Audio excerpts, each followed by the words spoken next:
The scream that echoed through the royal kitchens of Thornwick Castle that morning was not one of pain. It was one of pure, unfiltered fury, and by nightfall, an entire palace would be rewritten because of it.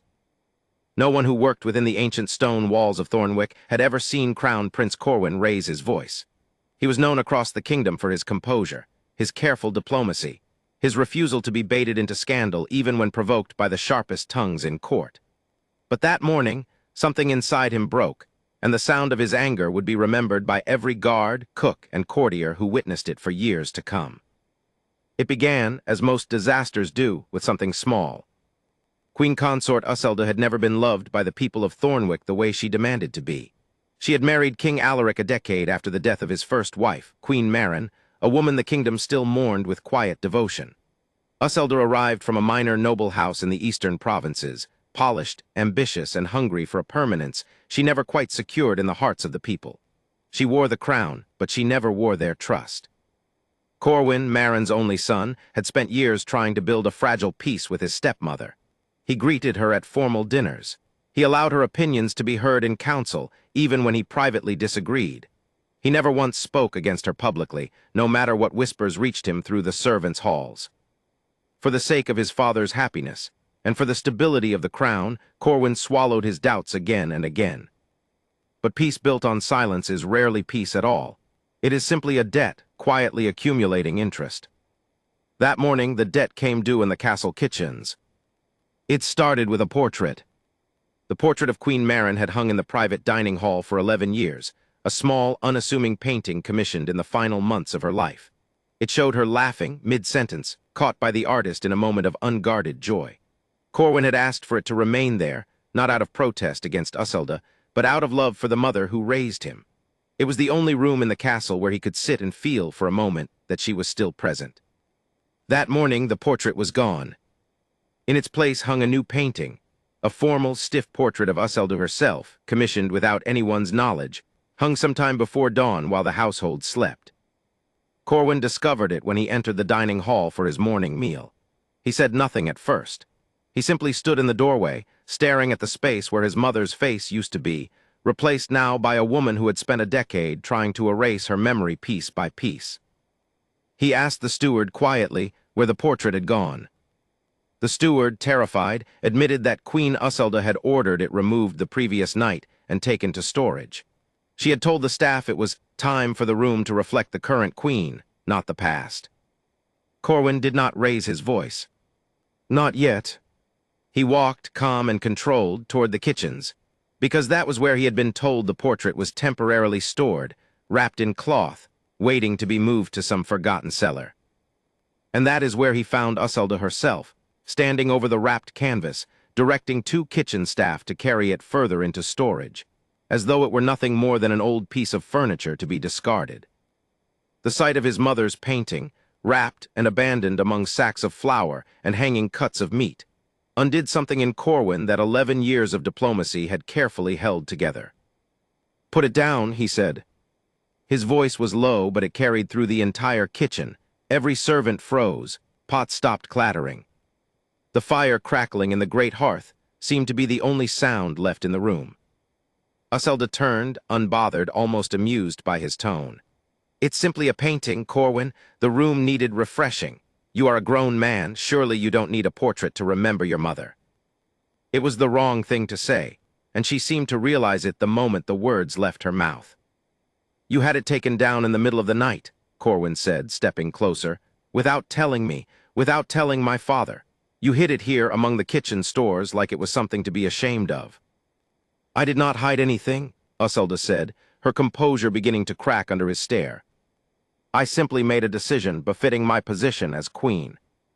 "Your position," Corwin repeated, "does not include erasing hers." The 2 kitchen staff holding the painting did not know where to look. They lowered their eyes, wishing desperately to be anywhere else in the castle.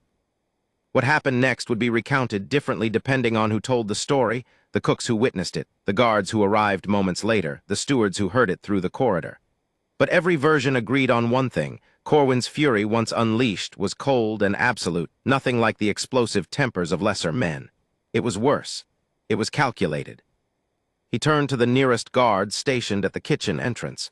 a young man named Fenric, barely 3 years into royal service, who had never expected his ordinary morning duty to become a moment etched into castle history.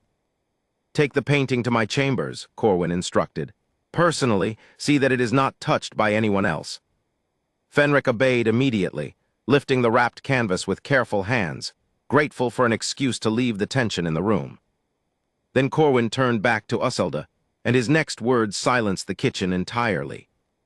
"You no longer have authority to give orders regarding anything that belonged to my mother. Not her portrait, not her belongings, not her memory." "You cannot speak to me that way," Uselda said, her voice rising now, panic beginning to bleed through her composure. "I am your queen." "You are my father's wife," Corwin corrected, his tone never rising above a controlled, deliberate calm. "That does not give you ownership over everything that came before you." He turned to the second guard present, an older man named Bertrand who had served the royal family since before Corwin was born, a man who had personally guarded Queen Maren in her final years.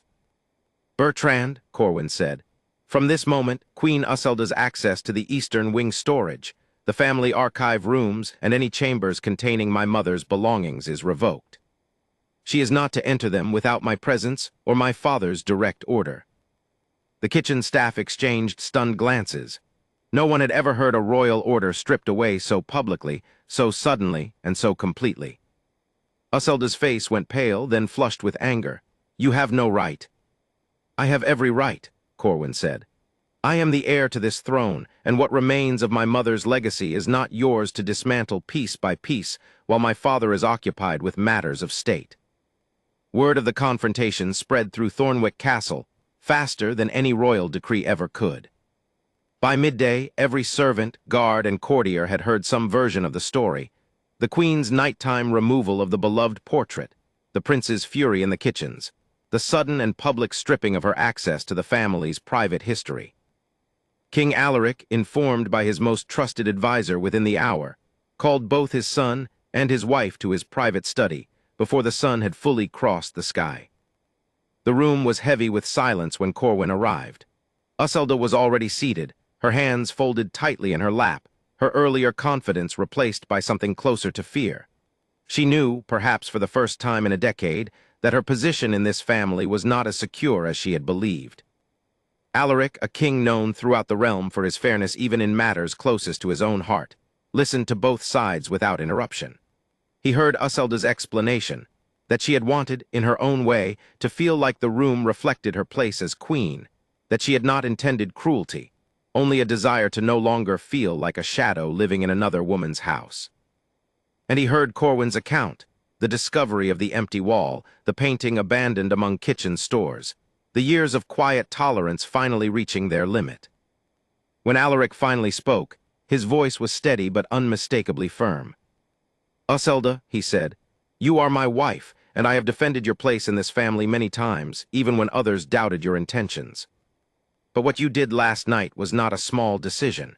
It was a wound inflicted without warning on a memory that is not yours to erase."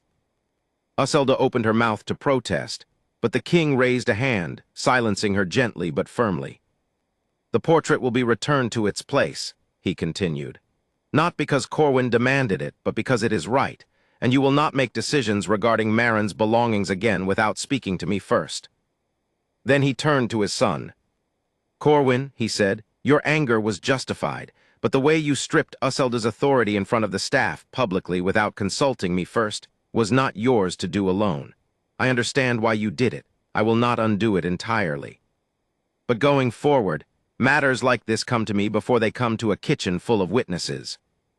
Corwin nodded, accepting the correction without argument, though the guard's orders regarding the archive rooms remained in place, quietly upheld by both father and son.